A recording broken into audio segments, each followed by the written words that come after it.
Vis daugiau paauglių išbando psichoaktyviąsias medžiagas, todėl išankstinis pokalbis gali padėti išvengti psichoaktyvių medžiagų vartojimo arba jį sumažinti. Internete rasta ar iš bendraamžių išgirsta informacija gali būti klaidinga, todėl tėvams svarbu kalbėti su vaikais apie psichoaktyviąsias medžiagas, perteikti aktualią ir faktais patvirtintą informaciją. Kalbėdami apie psichoaktyviąsias medžiagas, leiskite suprasti, kad esate pasirengę atvirai kalbėti su savo vaiku, jį remti bet kuriuo klausimu. Tai gali stiprinti jūsų šeimos ryšį ir kurti palankią aplinką, kurioje vaikas jausis saugus, dalindamasis savo mintimis ir patirtimi. Suteikdami informaciją padedate vaikui priimti atsakingus sprendimus ir vengti galimų pavojų. Faktais paremta informacija neskatina ankstyvo išbandymo. Pasidomėkite apie psichoaktyviąsias medžiagas, kad jūsų žinios būtų aktualios, paremtos faktais.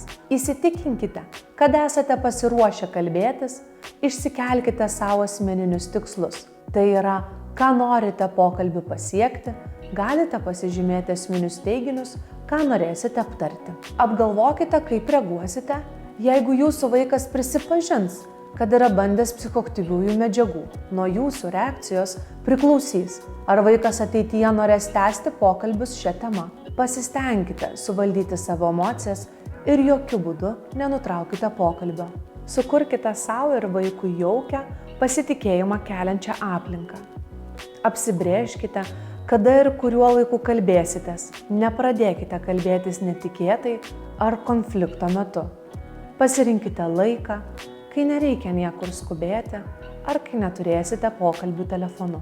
Nuspręskite, kas dalyvaus pokalbyje. Tai yra, ar pokalbėje dalyvaus visi šeimos nariai, ar pasikalbėsite tik dviese su vaiku.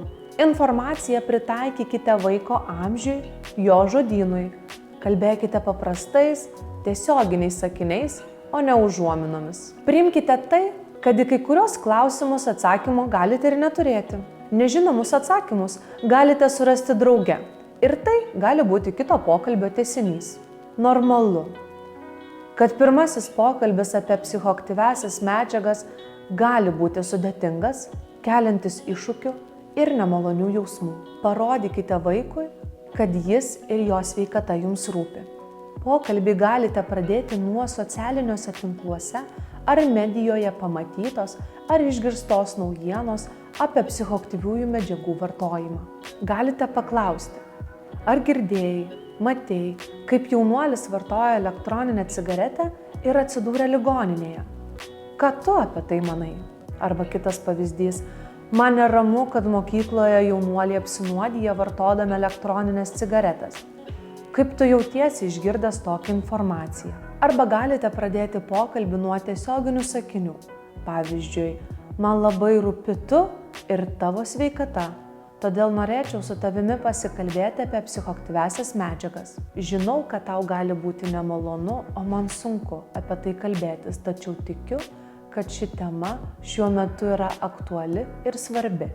Ne tik girdėkite, bet ir klausykitės. Būkite atidūs tam, ką jums pasakoja vaikas. Ir neskubinkite pokalbį. Jeigu pokalbėje yra pauzė, išlaikykite ją. Nenutraukite savo kalbą. Leiskite vaikui suprasti, kad tai yra dialogas, o ne vienpusis moralizavimas. Supraskite ir empatiškai reaguokite, nes vaikui kalbėtis gali būti nejauku. Pavyzdžiui, suprantu, kad gali būti nejauku kalbėti su manimi šią temą, bet labai ačiū, kad esi atviras ir nuoširdus su manimi. Aš esu su tavimi ir visada palaikysiu tave.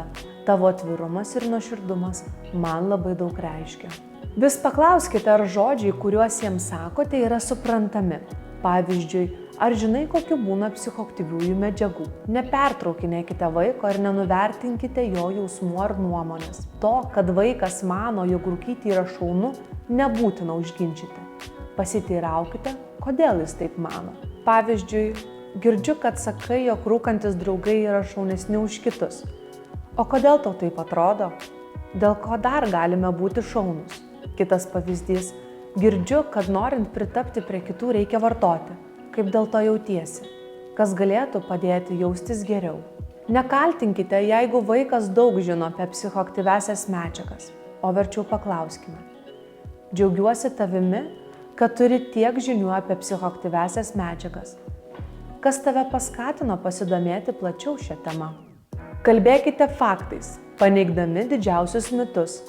Pavyzdžiui, elektroninės cigaretės yra sveikesnės negu įprastinės cigaretės. Tai yra mitas. Pateikite tik tokią informaciją, kuri yra patikima ir nesukelia abejonių. Neiškreipkite faktų ir nesutirštinkite spalvų, kai kalbate apie psichoaktyvių medžiagų neigiamą poveikį sveikatai. Išlikite ramūs. Venkite kalbėti apie tolimą ateitį. Asmenims iki 25 metų formuojasi smegenų priekinė kaktinė sritis, kuri atsakinga už pasekmių suvokimą ir vertinimą. Todėl pasakojimas, kad po 30 ar 40 metų sunkiai susirgsite, paauglių nepaveikia. Kalbėkite apie tai, kas gali nutikti iš karto, pavartojus psichoaktyviųjų medžiagų. Pavyzdžiui, galite kalbėti apie apsinuodijimą. Užtikrinkite, kad šis pokalbis liks tarp jūsų. Pavyzdžiui, galite sakyti: pažadu, kad tai, ką kalbėsime, liks tarp mūsų ir aš niekam to nepasakosiu. Po šio sakinio svarbu laikytis savo pasižadėjimo. Pabrėžkite savo palaikymą, pasakykite, kad esate visada pasiruošę padėti bei išklausyti. Pavyzdžiui, galite pasakyti: jeigu tave spaus vartoti psichoaktyviąsias medžiagas, visada gali pasikalbėti su manimi. Jeigu norėsi, galėsime pasikalbėti apie tai, kaip susidoroti su tokiu spaudimu ir kaip išvengti tokių situacijų.